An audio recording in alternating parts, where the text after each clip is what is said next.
कि मलाई खाने वाला एक ही जात अभी एशिया में हावी है। एशिया के अंदर एक जात मलाई खा रहे हैं और दूसरों को मलाई का सेंस भी आ रही है, स्मेल आ रही है, तो उसको वहाँ से वंचित करने चाह रहे हो आप लोग, वंचित कर रहे हो। माननीय प्रधानमंत्री नरेंद्र मोदी जी के नेतृत्व में बाबा साहब डॉक्टर अम्बेडकर के विचारों को कहीं ठेस पहुंचाने वाला नहीं है और न पहुंचने वाला है, क्योंकि भारत के प्रधानमंत्री जब तक जिंदा है न संविधान को कुछ होगा न बाबा साहब डॉक्टर अम्बेडकर की मूर्ति को कुछ होगा। तो ये फालतू लड़ रहे हैं सर। देखिए, संघर्ष हमारे समाज जो है दिन रात संघर्ष किया है और लंबे समय से संघर्ष कर रहा है।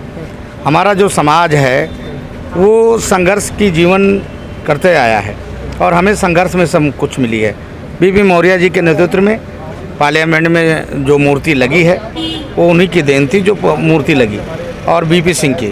और देश के प्रधानमंत्री जी ने नवीकरण कराया, तो देश के प्रधानमंत्री जी पे हमें भरोसा है कि वो लगाएंगे, मूर्ति अवश्य लगेगी।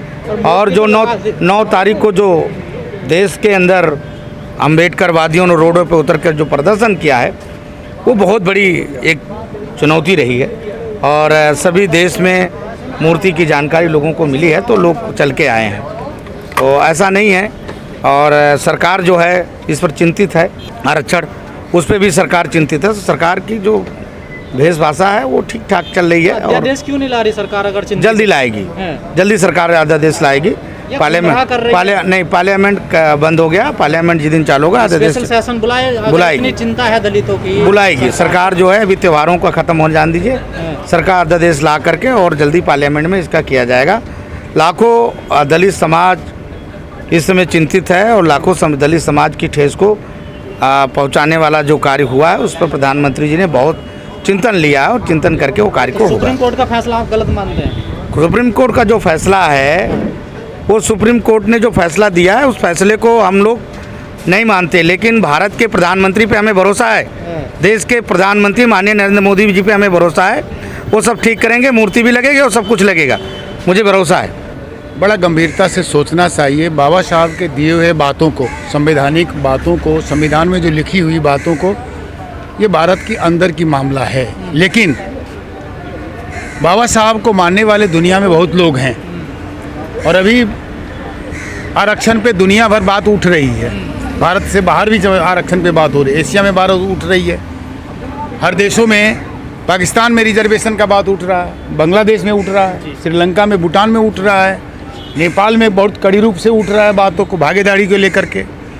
तो माननीय सुप्रीम कोर्ट को इसको ऐसा सोच के आगे बढ़ना चाहिए था कि अभी जात व्यवस्था पूरे ख़त्म नहीं हुई।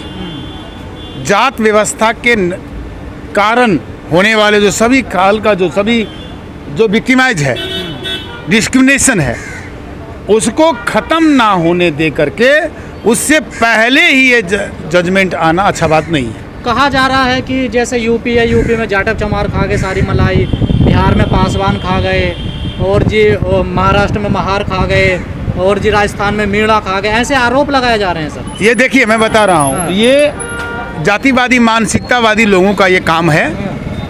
यदि क्रिमिनल लगाना है तो अंधविश्वास और पाखंडवाद और जातिवाद पर भी लगाओ।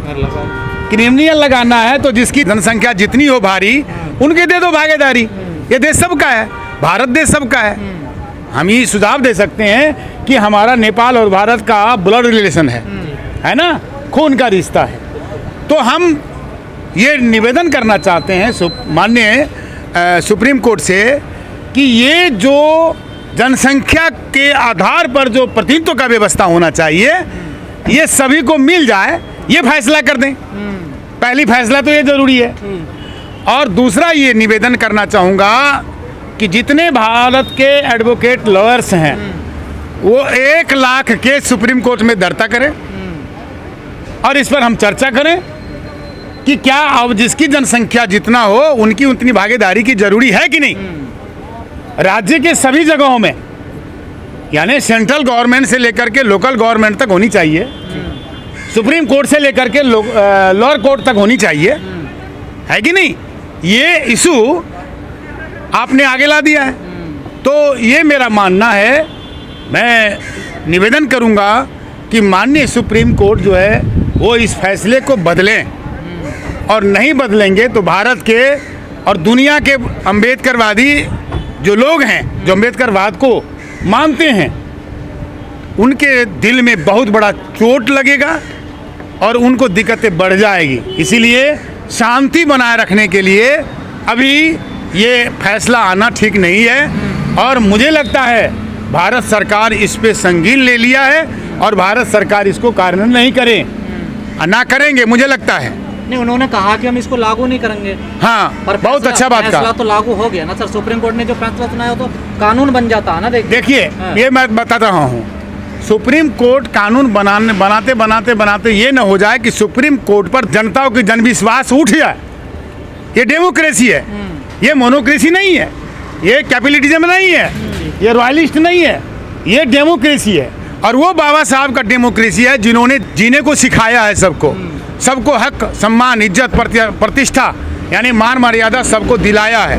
मैं सुप्रीम कोर्ट का सम्मान करता हूँ। मैं दूसरे देश का नागरिक हूँ लेकिन फिर भी बाबा साहब का फॉलोअर हूँ। मैं भी एक कानून का विद्यार्थी रहा हूँ, तो मैं भी ये रिक्वेस्ट करना चाहता हूँ। भारत में तो सर कॉलेजियम सिस्टम है ना, उस पर भी सवाल खड़े हो रहे हैं ना। जजों की नियुक्ति कोई परीक्षा देकर तो नहीं होती है, ये तो खुद ही चुन लेते हैं अपने आप को। इसीलिए तो जनसंख्या अनुपात कर दो, हाँ। सुप्रीम कोर्ट कर देना ये। और प्राइम मिनिस्टर कहे कि आपकी फैसला बहुत अच्छा आया है, हम इसको सम्मान करते हैं, कर दे।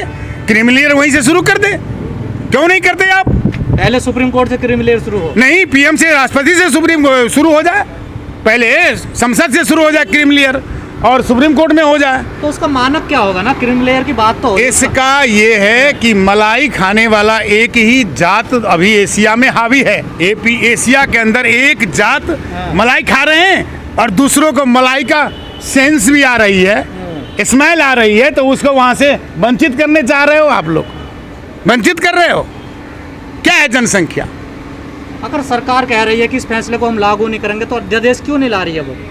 ये बात सरकार से भी पूछना चाहिए और मैं रिक्वेस्ट करता हूं कि अध्यादेश ला करके इस जो जजमेंट है इसको सबके हितों में, जो चीज़ जनसंख्या अनुपात में होने वाली बात है वो जनगणना करा करके तुरंत ही दे दिया जाए। SC/ST के जो सांसद हैं वो भी एक बार मिलकर कोई उनका भी कोई बात रवैया कोई नजर। देखिए SC/ST OBC का जो सांसद हैं, इन सांसदों को अपने पार्टी प्यारा है, अपने लीडर प्यारा है और यही चलते आया है भारत में। माननीय कांसीराम साहब की जो अवस्थाएं थी, है ना, आज वो अवस्था नहीं रह गई है। माननीय भारत के पूरे जो पूर्व मंत्री, प्रधानमंत्री लोग जो हैं, उनकी भी चाहना थी, इच्छा थी, लेकिन वो भी रह गई। तो आज ये मुझे मानना है कि जो सिचुएशन आ गई है सुप्रीम कोर्ट का, ये पूरे ठीक नहीं है, ये गलत है। ये भारत के लोग कह रहे हैं और सब लोग ये कह रहे हैं कि ये जो अवस्थाएं हैं भारत का, सुप्रीम कोर्ट का जो निर्णय है वो समय अनुकूल नहीं है, प्रतिकूल है, समय के प्रतिकूल, और ये अच्छा नहीं है।